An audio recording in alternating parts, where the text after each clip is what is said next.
The NDP, meanwhile, taking a bit of a turn, launches its 2021 party convention tomorrow. Like most things nowadays, the event will be held virtually.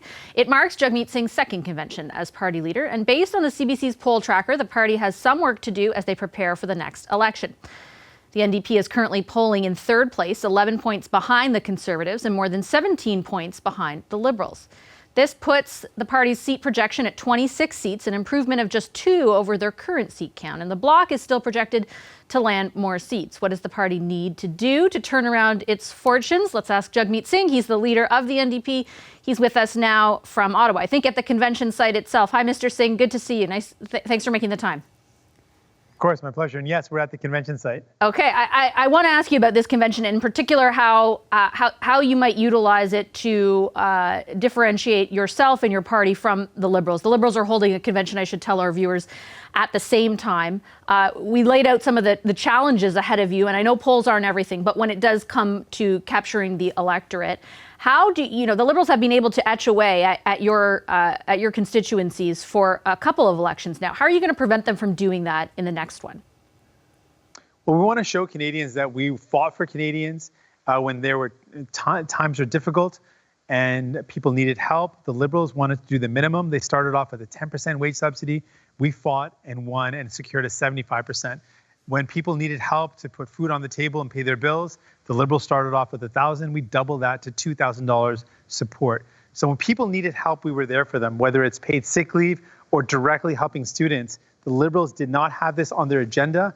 We fought for it and we won to get people the help they needed. And we want to show that to people. And we want to show that time and time again, Liberals have chosen to vote against pharmacare. They voted against the wealth tax. They voted against removing profit out of long-term care.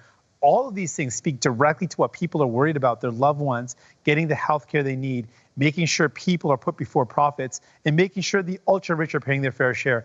On each of these important points, the Liberals voted against people and stood up for the wealthiest and those at the very top. I certainly take your point, and I know we've done many interviews throughout the pandemic in which you were advocating for the things you listed off at the front end of that answer. But at the end of the day, are you sure, or do you have any confidence that Canadians will give your party credit for that? Because the Liberals are not worse off than they were at the start of this pandemic. In fact, in most public opinion polling, the Canadians are fairly confident in how they've handled this pandemic. Are they giving the Liberals credit for things that you want credit for? And why is that? Well, I want people to know that we fought for them, and the facts are there. So we can show folks when it comes down to it, when people were down and out, having New Democrats elected made people better off. It meant millions of Canadians were better off. And I want to make that case to Canadians to let them know the Liberals weren't on their side. They weren't fighting for them. And the help that they got was because we were there to fight for them. And I hope we can gain their trust to continue to fight for people. We know there's so much more that needs to be done. And there's so much more work that we want to do for people. And that's the case we're going to bring to Canadians, that when it comes down to the Liberals tried to do the minimum, we fought and pushed and won the maximum. And there's still so much more that we need to do. But my challenge to you, I guess, on that point is why haven't you been able to convince Canadians of that yet? Well, I don't take the support of Canadians for granted. I'm going to continue to work hard every single day to gain their support. And I want Canadians to know that I'm a fighter. I don't give up. I'm going to continue to fight to make sure people get the help they need. Right now, we're in the third wave. Lots of workers are worried right now. And I know one of the most important tools we have to fight this pandemic is to make sure workers don't go to work sick. And we're fighting to make sure that paid sick leave that we secured is improved. That's something that's within the Liberal government's power to do right now, and it will save lives. So we're going to continue to use our position to fight for the things that Canadians need, that people need, that workers need, and we'll be there for them. I take your point on that, but that doesn't directly address the substance of my question, which is why aren't Canadians convinced of that yet? That's one of the things that I'm not going to take their support for granted. I'm going to continue to fight every single day to help Canadians, to get them the help they need, whether it's people in long-term care that continue to suffer. We know that seniors, particularly in for-profit long-term care homes, are suffering. I'm going to fight to make sure profit is no longer put before people. These are things that Canadians want to see happen, and I don't take their support for granted. I don't take that they'll vote for me for granted. I'm going to fight for them, and hopefully they'll see that we are there on their side fighting for them, and they'll realize that more New Democrats mean more help for people. That's my mission and that's my goal. I know from talking to officials in your party that one of the places you hope in the next election, whenever that election occurs, to see that happen is in Quebec. After losing, a substantial amount of seats, a very substantial amount of seats in the last election, you hope to be able to make some gains there. There's one policy in your convention that will be debated and voted on around Quebec's Bill 21. And that is the law that's now in place, which bans religious symbols for public servants in positions of authority. Do you condemn that law? Oh, I have before, and I said it very clearly. I don't support laws that discriminate against people. You say it clearly now. You didn't during the last election. I remember doing a number of interviews with you. I've said a number of times. You said one thing I want to make clear is I don't believe in interfering with the court decision right now. You weren't as unequivocal. And I'm just wondering. No, I always said I condemned it. Not at all, Ms. Capellos, not at all. I was very clear that I've always said this bill is wrong, and it is going through the court process. That's factually correct as well. You often talked about not wanting to interfere in that process, though, during the last election. Are you arguing that you were as unequivocal in your condemnation of it? Was the government in Quebec wrong to introduce it then, and are they wrong to uphold it now?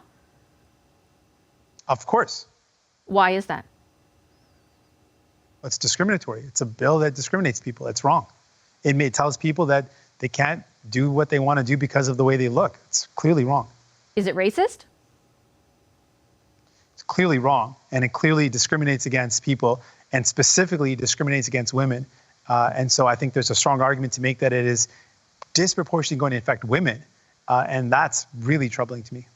Is it racist? It's wrong. It's discriminatory.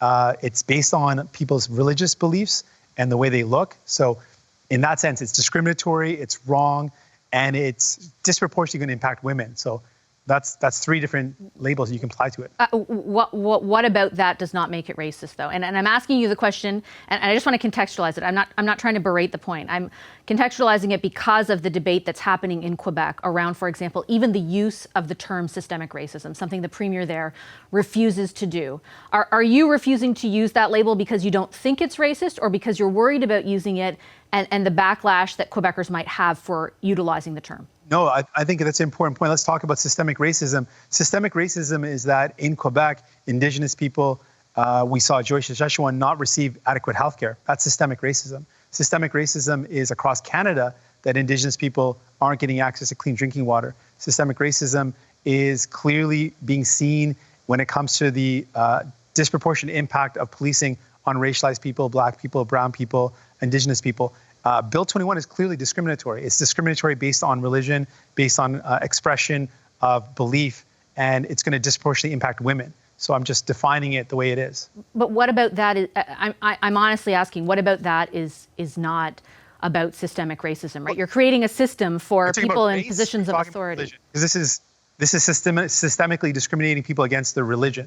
It's not necessarily based on race. Okay, so they're making a distinction. Indigenous people are being discriminated. That's systemic racism. Discriminating someone based on their religion will be discrimination based on religion, or discrimination based on their beliefs.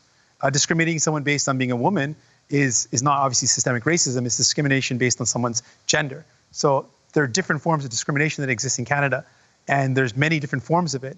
And in the case of Bill 21, it's discrimination based on religion, it's based on expression of belief, and it's going to disproportionately impact women.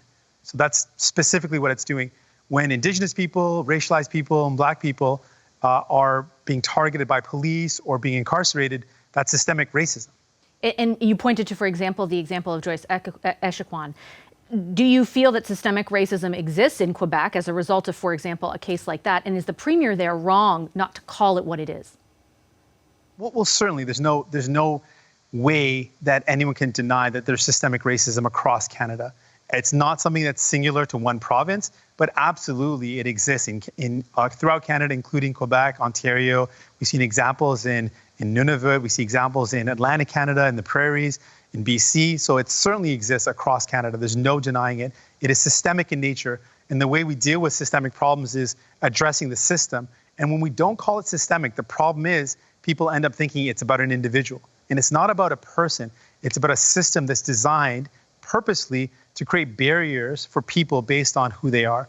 And that's why we want to address the systemic nature of discrimination so that everyone can live their best life and people aren't being stopped on the street just because of the color of their skin. People aren't being denied healthcare because they're Indigenous. People aren't being denied access into employment because of their beliefs and the way they dress. This is the systemic nature of the problem and why we need to fix it by looking at the systems, not just looking at individuals. And I take all those points very seriously, but you didn't answer whether or not the Premier is wrong not to call it what it is. Is it a problem that Premier Francois Legault will not call that systemic racism? It's a problem if you can't identify the problem, then you're not going to be able to solve it. So yeah, it's certainly not going to help in solving an issue if you can't name what it is. The problem is based on a system. The problem is based on a structure. And we have to address the structure. That's the only way you can get at the problem, whether it's in healthcare, whether it's in education, whether it's in the justice system. We have to look at the structures, which is one way of calling the structures, referring to it as system. We've got to address those systems and those structures. And if we can't identify it, how can you solve the problem if you can't identify the problem?